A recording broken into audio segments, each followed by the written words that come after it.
Bonjour à toutes et à tous, comment choisir un panneau solaire? C'est le thème du jour. Il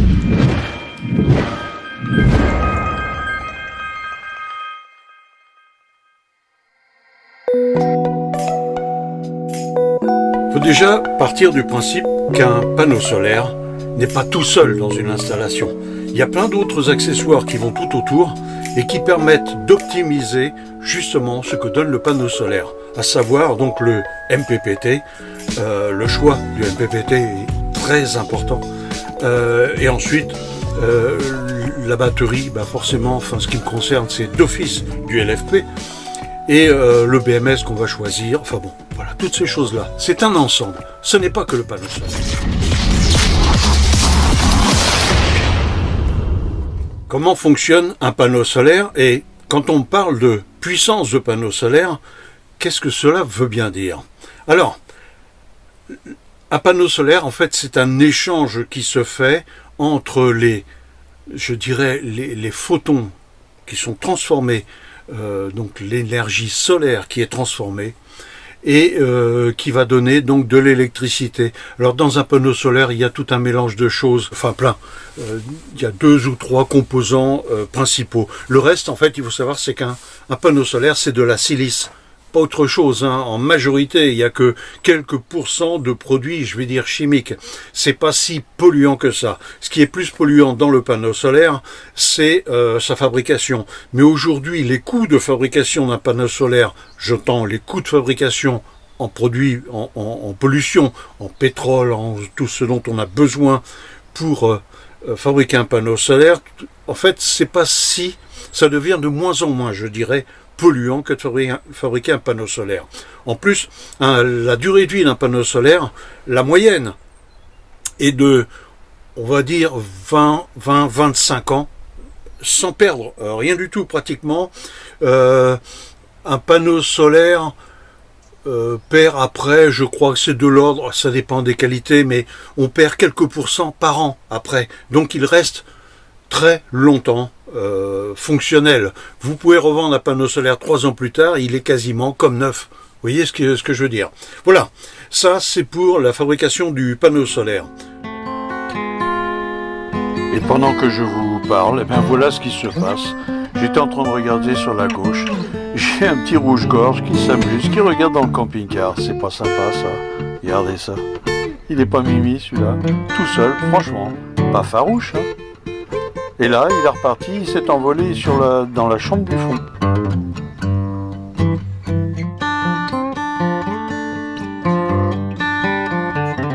Vous allez trouver différentes gammes de panneaux solaires, toutes, sans exception. Tous les panneaux solaires sont fabriqués en Chine, sans exception. Ce sont les seuls. Auparavant, en Europe, on fabriquait les panneaux solaires, mais en fait, on a laissé tomber. Pourquoi? Parce que les Chinois étaient capables de fabriquer plus et à moindre coût. Donc on leur a laissé, et ils ont pris en fait le marché, comme ils ont pris le marché pour bien d'autres choses. On le sait en ce moment depuis qu'il y a eu cette histoire de taxes sur les produits chinois. On voit bien que ça fiche la pagaille partout, pour pas employer d'autres termes. Donc un panneau solaire, ça fonctionne comment? Ça va donner quoi? On va prendre un exemple de panneau solaire de 300 watts. Un panneau solaire de 300 watts peut être un panneau qui donne... Alors vous voyez, quand on regarde les courbes, on y va d'ailleurs. Je vous montre tout de suite ce que ça donne sur des courbes de fabricants de panneaux solaires. Regardez. Alors il y a les tensions, dites tensions à vide. Les tensions au MPPT, il y a les intensités. Alors intensité de court-circuit, ça c'est l'intensité maximum et on n'aura jamais cette intensité de court-circuit. Vous êtes d'accord avec moi? Puisqu'en fait, on va jamais mettre en court-circuit notre panneau solaire. Ça c'est juste pour délivrer, pour donner quoi? Pour délivrer la puissance du panneau solaire, pour indiquer quelle est la puissance du panneau solaire. Mais quand on indique un panneau solaire de 300 watts, ça veut dire que en tension maximum, par exemple, il va avoir 30 volts, d'accord, en tension maximum, et il va avoir en intensité de court-circuit 10 ampères. 30 multiplié par 10, ça va nous donner 300.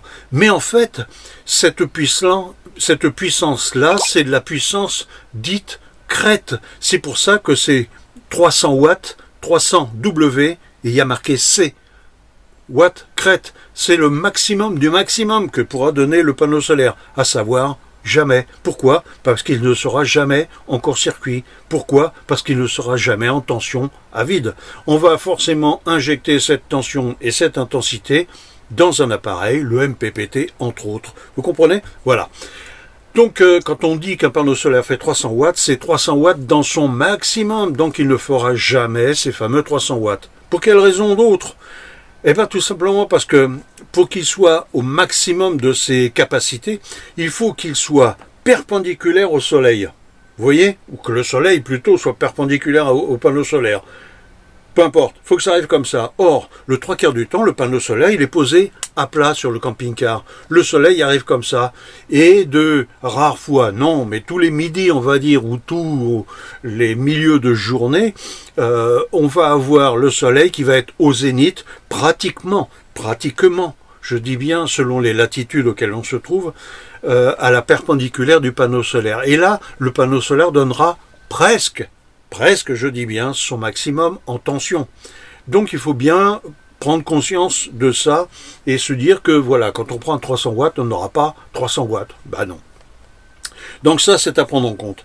Ensuite, le choix du MPPT que l'on fera pour la charge sera lui aussi très important. Je vais vous parler, le MPPT, parlons-en. Alors rapidement, le MPPT c'est quoi? C'est un appareil qui va réceptionner la tension et l'intensité du panneau solaire.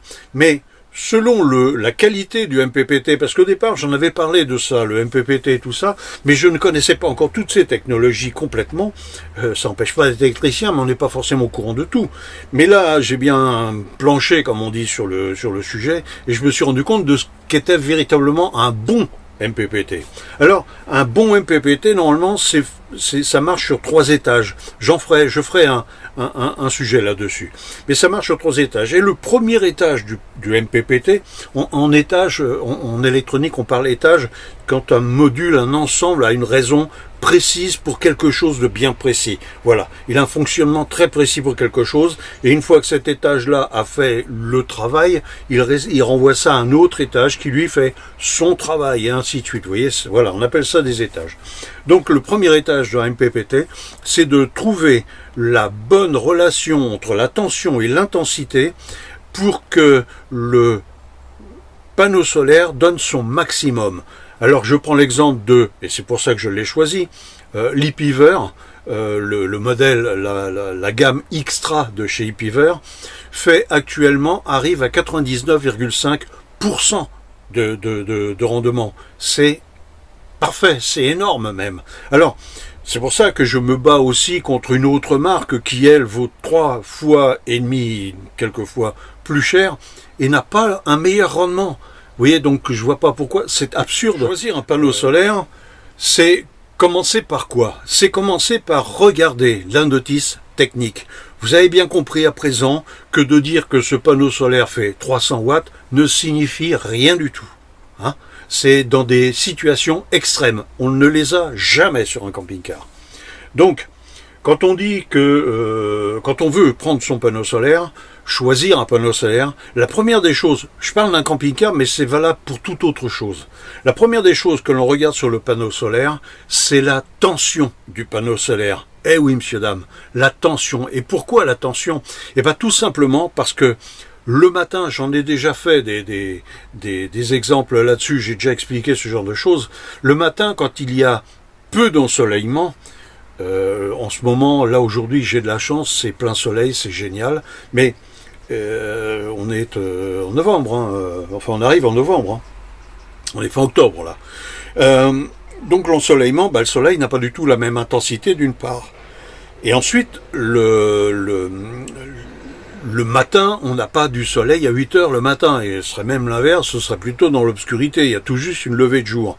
Conclusion, ce qu'il nous faut, c'est avoir un maximum d'ensoleillement, de temps d'ensoleillement, et surtout, c'est avoir le seuil pour pouvoir charger la batterie. Je vous ai expliqué dans un un tuto précédemment, je mettrai peut-être le lien là, simplement.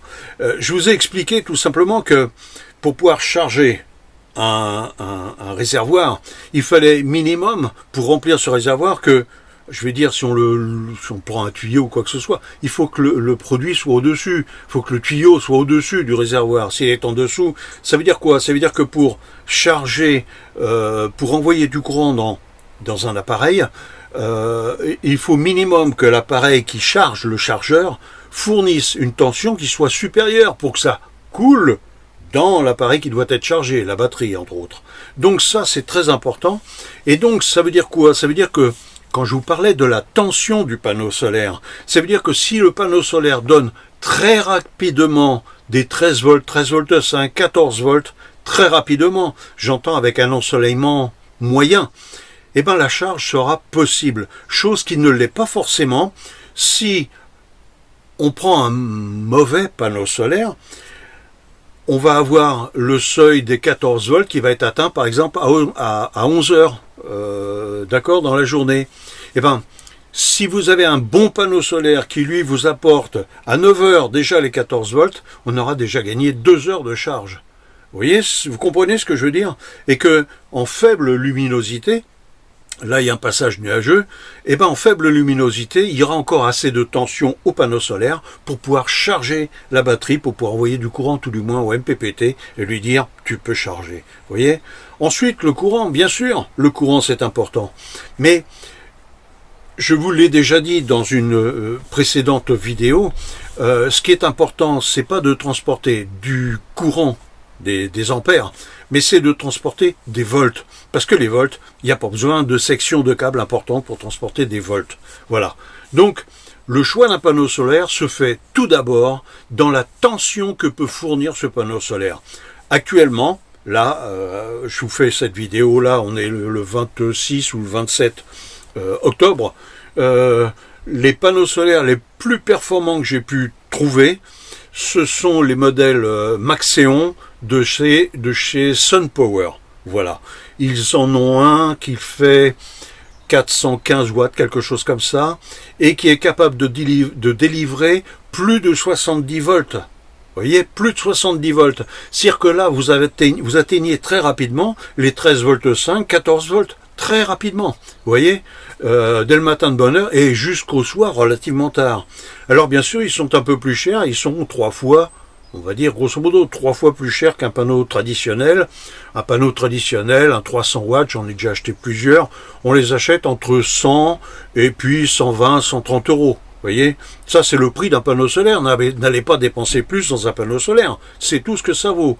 Chez Allo Solar, par exemple, pour ne pas les citer, hein, chez Allo Solar, ils font des panneaux solaires excellents. Regardez les tensions, regardez toutes ces choses-là. Comparez, soyez curieux. Quand une personne vous dit « Ouais, mais mon panneau solaire, il est meilleur parce qu'il vaut 300 euros au lieu de valoir 130 euros », eh bien, regardez les tensions et les intensités qu'il donne. Et vous allez comprendre tout de suite ce que je viens de vous dire, là. Et vous comprendrez tout de suite et vous éviterez de vous faire arnaquer. Parce que c'est le mot dans ces cas-là. Donc, le panneau solaire, à l'heure actuelle, je vous dis, le Maxeon de chez SunPower, que revend, donc parce que Allo Solar ce sont comme tous hein, des revendeurs, tout ça c'est toujours fabriqué en Chine, donc vous l'avez dans les 400 et quelques euros à l'heure actuelle. Ça va chuter, ça va descendre, les prix vont forcément, plus on fabrique les choses, alors c'est une nouvelle série, le cahier des charges est complètement différent, la conception est complètement différente, donc c'est nouveau, ça coûte un peu plus cher, mais ça va, voilà, ça va baisser en prix tout ça. Donc, eh ben voilà, il est capable de fournir dans les 70-74 volts, si je me trompe pas. Et donc là, c'est un super bon panneau solaire, mais super bon. Vous pouvez comparer, vous verrez qu'il y en a très peu, encore un message, il y en a encore très peu qui font d'autant de volts et d'ampères, je dirais, mais de volts principalement. Alors, bien sûr, si on n'a pas les 400 et quelques watts, on peut faire aussi autre chose. Et ça, moi, c'est ce que je conseille aussi. Pourquoi? Parce que ça peut être très intéressant. Mais le tout, c'est d'avoir de la surface. Si vous avez de la surface sur votre camping-car, ne mettez pas un seul panneau solaire dans ce cas. comme le fameux Maxéon qui vaut 400 et quelques euros. Mettez 2 panneaux solaires. Vous allez mettre 2 panneaux solaires, par exemple, de 250 watts ou 2 de 300 watts. Alors si vous mettez 2 de 250 watts, par exemple, que vous allez payer 130 euros, ou 110, 130 euros, pas plus, vous aurez l'avantage, c'est d'avoir 2 fois 250 watts, c'est-à-dire 500 watts en panneau solaire. Mais surtout, si vous allez les brancher en série, et que si chaque panneau solaire vous apporte 35-40 volts, parce que c'est à peu près les tensions de crête qu'ils ont, mais 35-40 volts, vous allez brancher en série, et vous obtiendrez comme ça des panneaux solaires qui vont vous fournir, s'ils vous donnent par exemple 40 volts, eh bien ils vous donneront 80 volts en série. Vous avez compris l'astuce? C'est-à-dire que là, dès le matin, vous aurez très rapidement les 14 volts. Et là, vous commencerez à charger dès le matin, ou même quand le temps est très gris. Et vous aurez, si je vous dis, si vous prenez des 300 watts ou des 250 watts par exemple, ben vous aurez déjà 500 watts de panneaux solaires. C'est énorme. Voilà.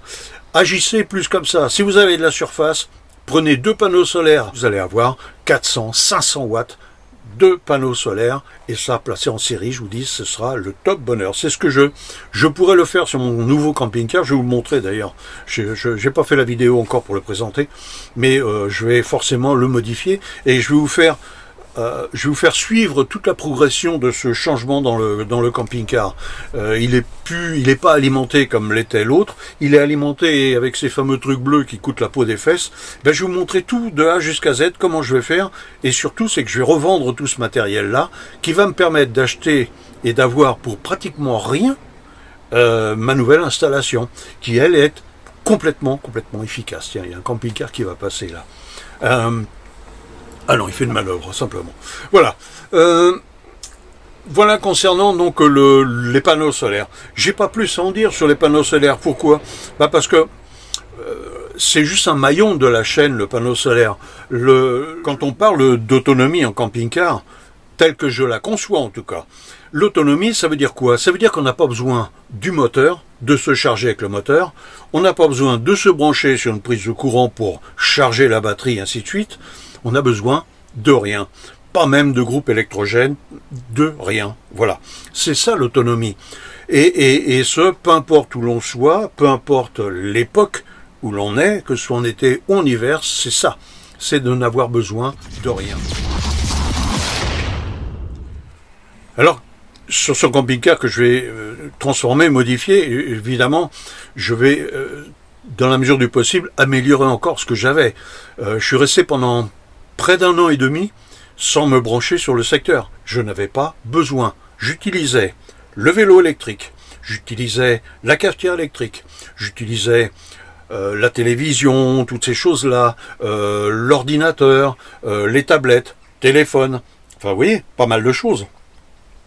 Ça, je n'avais pas besoin de me brancher sur le secteur, tout le temps, n'importe quand. Et ce, pendant, je vous dis, pratiquement 1 an et demi. Voilà. J'ai revendu le camping-car, je vais modifier celui-ci, de manière à avoir non seulement toutes ces choses que j'avais auparavant, mais en plus, je veux y mettre dessus un micro-ondes avec la partie grill, vous voyez, parce que on va s'arrêter, on va chez un traiteur, on va prendre un produit quelconque, peu importe, on se déplace, on roule, on s'arrête, on voit le traiteur, boum, on achète, et quand on arrive sur le lieu où on veut s'installer, voilà, on n'a pas forcément de restaurant, tout ça, mais on va manger quand même, et donc pour le faire réchauffer, je vais utiliser à la fois le micro-ondes, et puis la partie grill, s'il faut griller un petit peu, voilà. Et puis, autre chose que je vais ajouter, que j'avais déjà sur l'autre, avant que je ne revende ma Nugget, j'avais dessus la machine à laver. Et toute cette installation-là, la progression de cette installation, donc je vais partir de zéro sur ce camping-car, c'est-à-dire qu'en fait je vais retirer tout ce qui est existant et modifier, et vous allez me suivre là-dessus, si ça vous intéresse, pour voir quelle est la progression et comment j'ai appliqué les choses. Donc avoir non pas une prise dédiée pour le convertisseur en 220, mais d'avoir toutes les prises du camping-car avec le fameux sectionneur, vous savez, le fameux rotateur, qui va me permettre donc d'avoir soit le choix sur le secteur, si toutefois je suis sur le secteur, mais pas besoin, mais voilà, et me mettre sur le convertisseur 220 si j'en ai envie. Voilà, ce sont toutes ces modifications-là que vous allez pouvoir suivre. Voilà. Concernant donc la vidéo, c'est terminé. J'ai pas grand-chose d'autre à dire concernant donc le panneau solaire. Le reste après, c'est l'installation du panneau solaire. Prenez de la colle, de la Sika, de la très bonne colle. C'est quand même important pour les fixations du panneau solaire sur le toit du camping-car. Autre chose, si vous le placez, donc il faut jamais placer un panneau solaire collé contre le camping-car, il faut laisser un jour entre pour qu'il y ait de l'air qui passe, parce que je vous ai dit, dans le rendement d'un panneau solaire, il faut savoir que la chaleur, un panneau solaire c'est noir à présent. D'ailleurs, j'avais parlé des panneaux solaires monocristallins, polycristallins, c'est fini aujourd'hui. On est tous sont en monocristallin. Si vous achetez du polycristallin, ça veut dire que c'est une vieille génération de panneaux solaires. Vous aurez donc un truc qui ne marchera pas des masses, pas bien par rapport à à cette génération qu'on a aujourd'hui. Voilà. Donc méfiez-vous de ça, il ne faut pas qu'il soit bleu à présent, c'est fini. Les panneaux solaires bleus, c'est une vieille époque, tout comme les batteries plomb. Voilà. Donc ce que je voulais dire par rapport à ça, c'est que le panneau solaire que vous allez mettre sur votre toit, ou les panneaux solaires, vous allez avoir une certaine surface de panneaux solaires et que il faut très bien les fixer. Pourquoi? Parce que ça prend vite fait les courants d'air. Si vous avez des rafales de vent, voilà, il ne faudrait pas que ça vous arrache tout, et entre autres le panneau solaire. Et quand vous roulez, que vous êtes sur l'autoroute 110, 120, ben faut pas non plus que l'air puisse passer sous le panneau solaire. C'est-à-dire qu'en fait, ce qu'on se débrouille à faire, c'est empêcher l'air de passer devant le panneau solaire quand on roule. Voilà, le panneau solaire, on roule comme ça. Et bien ici, il faut se débrouiller pour mettre une plaque, vous voyez, quelque chose qui fasse que l'air passe au-dessus du panneau solaire et pas en dessous du panneau solaire. Si malheureusement l'air passe en dessous du panneau solaire, votre panneau solaire, quand on regarde devant, il risque de faire ça comme ça, se casser et s'arracher. Et là, vous êtes bien assuré, j'espère pour vous. Voilà. C'est fini pour cette vidéo, j'en ai, je pense, assez dit. Voilà, un bon panneau solaire, c'est un panneau solaire, il faut regarder tout d'abord la tension aux bornes du MPPT, c'est dans la notice technique, première chose. Ensuite, un panneau solaire, on prend les meilleurs que l'on trouve. Pourquoi? Parce que ça dure minimum 25 ans, donc c'est un achat qui est fait quand même à long terme. Et ensuite, si on a deux panneaux solaires que l'on peut placer, et ben ces deux panneaux solaires là, on les branche en série et pas en parallèle. Voilà.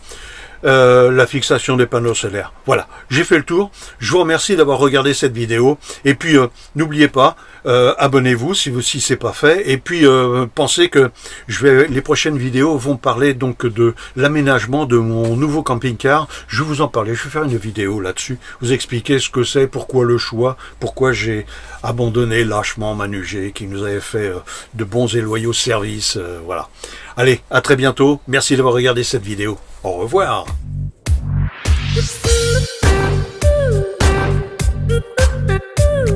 Merci d'avoir regardé. Si cette vidéo vous a plu, likez, et puis abonnez-vous pour la prochaine.